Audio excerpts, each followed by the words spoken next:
చేస్తాం. ప్రత్యేక దీవెనల కోసం మనం ప్రత్యేకంగా ప్రార్థిస్తాం.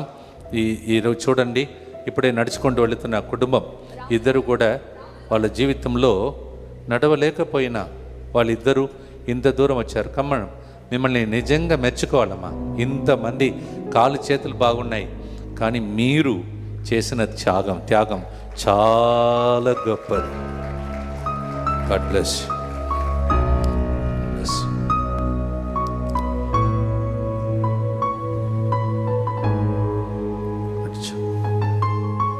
కన్నీటితో ఆమె అనుకోలేదని అనుకుంటున్నాను, నేను సడన్గా పిలుస్తానని. అందువలన కన్నీటితో ఆమె నిలబడుతున్నది.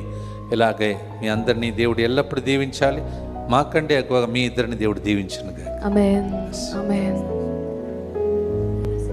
అక్కడ చెప్పి ఉంచండి, టైం ఉన్నప్పుడు చెప్తాం. చాలామంది సాక్ష్యాలు చెప్పాలని చెప్తున్నారు, టైం లేనందువల్ల